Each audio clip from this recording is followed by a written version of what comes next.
Are you an overachiever? Are you working on multiple PhDs in obscure and difficult topics?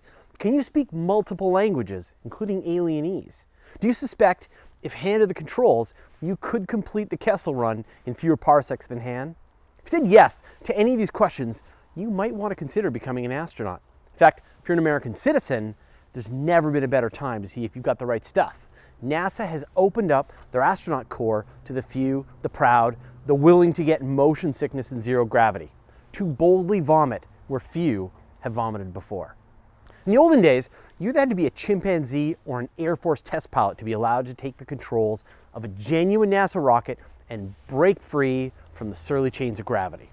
When NASA finally upgraded its astronaut corps from chimps to humans in the 1950s to begin the Mercury program, they decided they'd only allow test pilots to apply for the first missions. To fit in the cramped cabin, you had to be physically no taller than 180 centimeters, 5'11", and weigh no more than 82 kilograms, 180 pounds. You needed to have book smarts too. Astronaut candidates needed at least a bachelor's degree or the equivalent, but still be under 40 years old. But most importantly, you had to be a test pilot with at least 1,500 hours of flying time, mostly in jets.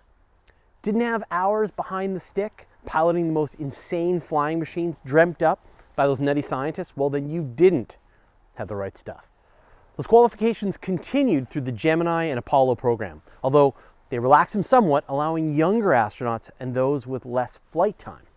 In the recruitment of astronauts in 1965, they allowed a new class of scientist astronauts, folks with science degrees but no flight time.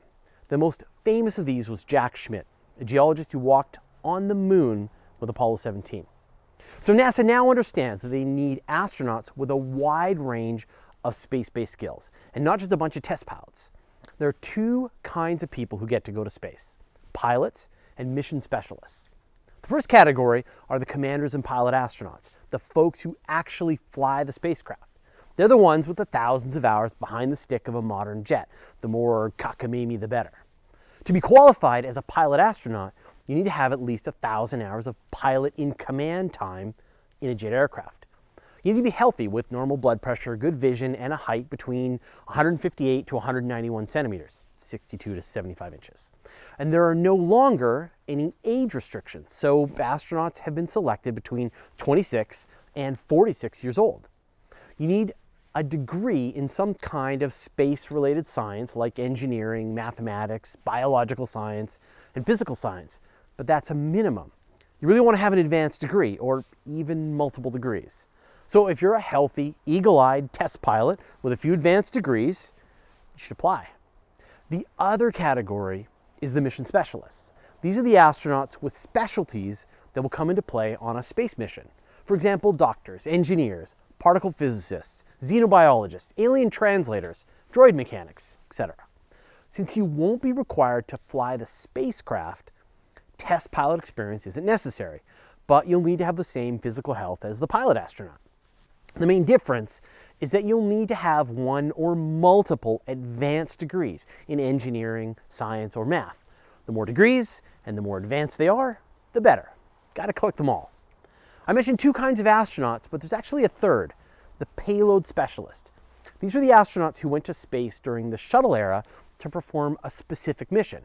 Now, priority was given to qualified NASA astronauts, but this was how foreign astronauts, like Canada's Mark Garneau, got a chance to fly in space.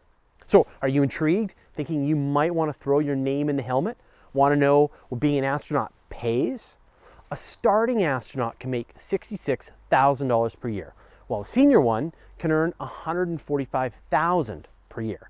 Not bad at all, and the view from your office is spectacular. So, if you're a US citizen and you meet the qualifications and you'd like to fly to space, you should apply during this latest call for candidates. And if you don't think you make the cut, go ahead and wrap up those PhDs, as there'll be another astronaut selection in a few years. And if you do apply and don't make the cut this time around, don't despair. From the astronauts I've talked to, sometimes it takes a few applications before you get accepted. Persistence pays off. Well, you going to sign up and become an astronaut? Where do you think your mission will go? Tell us in the comments below.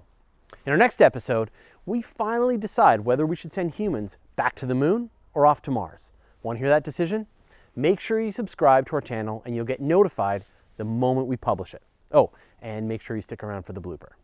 Speaking of bloopers, our Patreon community sees entire blooper reels, gets advanced access to all our videos, and sees no ads on Universe Today.